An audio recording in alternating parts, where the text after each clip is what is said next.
Salut et bienvenue dans cette nouvelle vidéo. Aujourd'hui, nous allons vous parler de la fête Imbolc, donc une fête qui fait partie de la roue de l'année. Une date qui s'en vient très bientôt, c'est entre le 31 janvier et le 2 février. La date précisément, moi et Catherine, on n'est pas sûr, on a trouvé plein de dates différentes, là, 31, le 1er ou le 2. Dites-nous donc dans les commentaires, vous, c'est quelle date que vous considérez que c'est Imbolc, puis dites-nous pourquoi, dites-nous vos sources, partagez-nous un peu votre idée là-dessus. Dans cette vidéo, nous allons vous parler, faire un petit briefing sur l'histoire de Imbolc et pour finir, on va vous présenter un petit rituel pour célébrer cette fête. Alors, que signifie cette festivité? Imbolc, c'est la fête de la renaissance et de la fertilité. Dans le fond, nos journées ils deviennent plus longues et nos nuits plus courtes. C'est également la fête de la lumière. Autrement dit, la déesse se remet de la naissance du dieu. C'est à cette fête qu'on honore la déesse Brigitte, qui est en fait la protectrice des femmes et des jeunes animaux. Sinon, sur un fait un peu plus historique, les paysans autrefois portaient des flambeaux et parcouraient les champs afin de prier la déesse afin qu'elle purifie la terre pour les semailles. C'est aussi là que ça marque la naissance des agneaux et les brebis qui commençaient à avoir du lait. Quoi faire à Imbolc? Donc voici trois petites activités à faire pour célébrer Imbolc. On peut aller marcher dans la nature, on peut faire le ménage de printemps, puis on peut aussi faire des biscuits et des petits gâteaux. Alors maintenant, si vous êtes prêts et prêtes, on va s'attaquer au rituel. Ce rituel-là vise à célébrer la lumière, mais également à faire une purification de soi. Comme on le dit plus tôt, Imbolc, c'est la journée pour faire un ménage du printemps, fait que pourquoi pas faire un ménage à l'intérieur de chez soi, mais aussi à l'intérieur de soi. Ce dont vous allez avoir besoin, tout d'abord, je vous conseille de faire le rituel dans la salle de bain parce que ça vous prend un bain. Ou une douche si vous voulez, mais ça va être plus facile avec un bain. Également, ça vous prend 7 chandelles.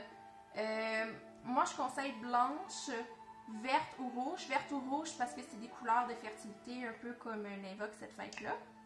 Et puis, également, ça va vous prendre un bon sel de bain pour mettre dans votre bain. Tout d'abord, commencez par faire couler l'eau de votre bain à la température que vous êtes confortable dedans. Puis, vous allez devoir planifier également que vous allez devoir mettre les 7 chandelles tout près ou sur le bord de votre bain. Donc, alignez les 7 chandelles. Puis, à tour de rôle, vous allez allumer vos chandelles avec une incantation précise que je vais vous faire la lecture. Si vous la prenez par cœur, soyez pas stressés si vous inversez des paragraphes ou quoi que ce soit. Tout réside dans l'énergie que vous y mettez, quand même que vous l'inversez ou que vous prenez le premier, vous le mettez en dernier. Il n'y a aucun problème. L'important, c'est l'énergie que vous y mettez, puis l'implication que vous faites de ce rituel-là. Alors, tout d'abord, comme j'ai dit, on fait couler son bain, mais on ne met pas tout de suite le sel. Pour la première chandelle qu'on allume, alors qu'il fait encore noir, j'allume cette chandelle qui ramènera la lumière et laissera l'obscurité derrière. Ensuite, vous vous concentrez, puis vous allumez la seconde chandelle. Alors qu'il fait encore froid, j'allume cette chandelle qui enveloppera mon cœur de sa douce chaleur. Troisième chandelle. Alors qu'il fait encore noir, j'allume cette chandelle qui ramènera le soleil, qu'il soit plus présent que la veille. Alors qu'il fait encore froid, j'allume cette chandelle qui ramènera la vie dont nous en récolterons les fruits.